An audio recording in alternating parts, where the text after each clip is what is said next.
Bienvenue dans l'émission Saveurs divines. Cette bonne nouvelle du royaume sera prêchée dans le monde entier pour servir de témoignage à toutes les nations. Alors viendra la fin. Ce pain céleste vous est présenté par Immaculée Niraneza.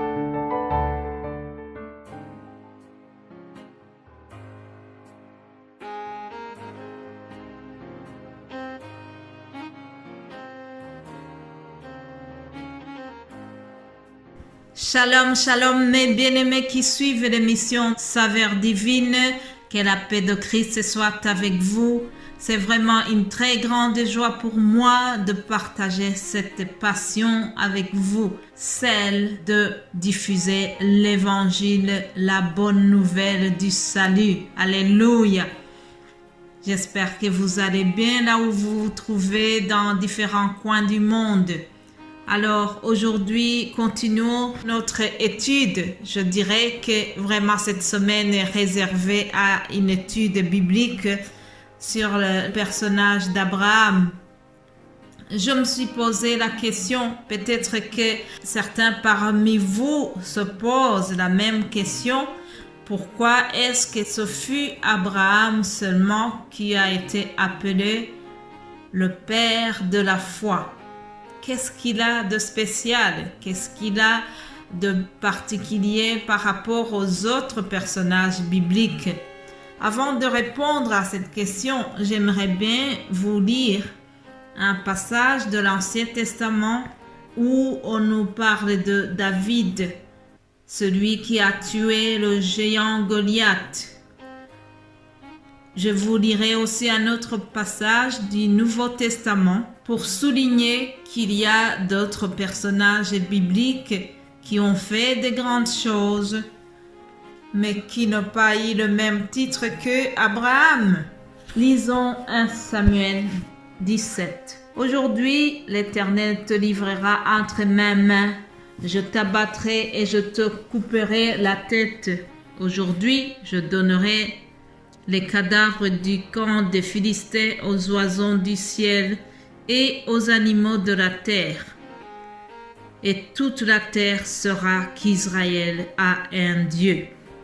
Ça, c'est David qui parle en s'adressant au géant Goliath. C'est un type qui avait vraiment terrorisé le peuple d'Israël. Le Philistin là avait semé la peur dans le camp d'Israël. Puis plus loin, nous voyons que David l'a tué.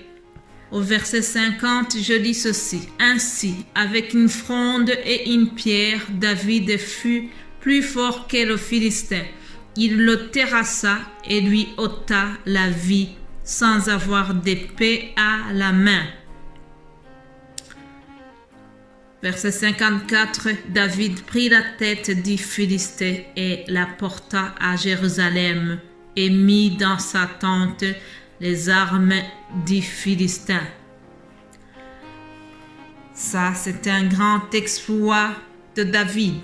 Puis, dans le Nouveau Testament, nous voyons un autre personnage, c'est l'apôtre Pierre. Qu'est-ce qu'il a fait de spécial? Parmi les miracles que Pierre a réalisés, il y a la résurrection de Dorcas. Actes chapitre 9, verset 39, je lis ceci. Pierre se leva et partit avec ses hommes. Lorsqu'il fut arrivé, on le conduisit dans la chambre haute.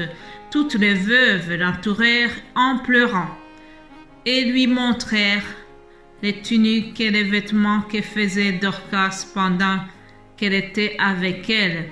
Pierre fit sortir tout le monde, se mit à genoux et pria. Puis se tournant vers le corps, il dit à Tabitha, « Lève-toi » Elle ouvrit les yeux. Et ayant vu Pierre, elle s'assit. Alléluia. Il lui donna la main et la fit lever.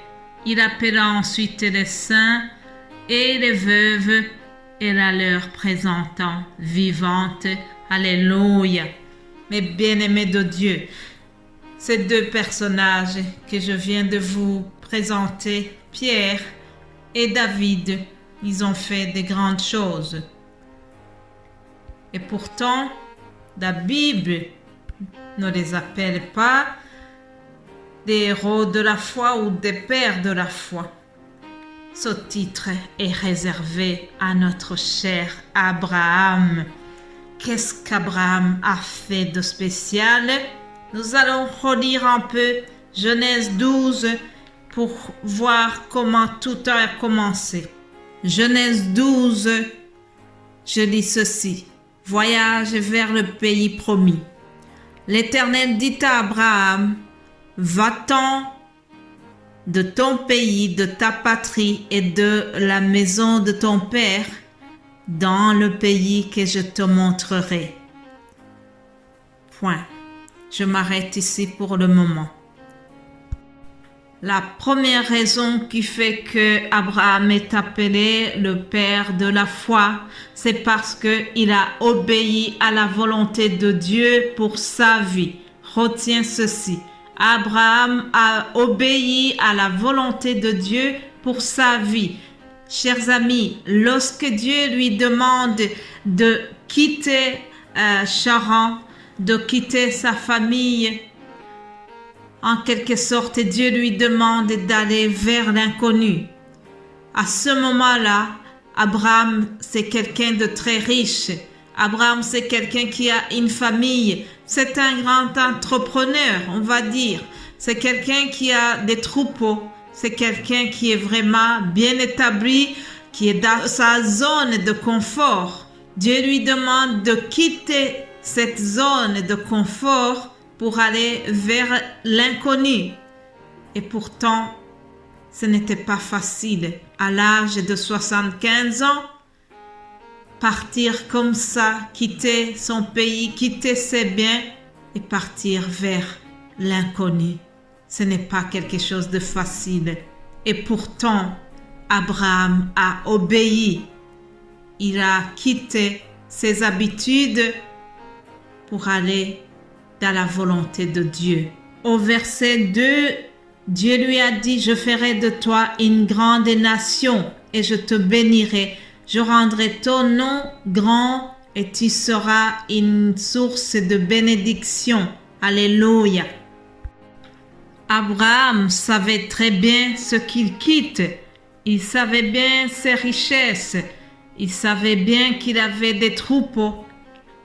Il savait bien qu'il a une famille, mais il ne savait pas ce qu'il attendait dans le futur. Il a quitté le passé qui était confortable pour lui, pour se lancer, pour se projeter dans un futur inconnu, mais il a obéi à la volonté de Dieu. Il a obéi à la voix de Dieu qui lui a parlé. Sans hésiter, il s'est mis en route. Il est parti. Il ne savait pas de quoi sera fait ces bénédictions que Dieu lui parlait. Il ne savait pas que sur le chemin qu'il commence, qu'il y aura des difficultés sur la route. Il ne savait pas qu'il aura une épreuve. L'épreuve concernant le futur fils Isaac. Tout ce qu'on va voir dans le chapitre 22, le doute de sa femme.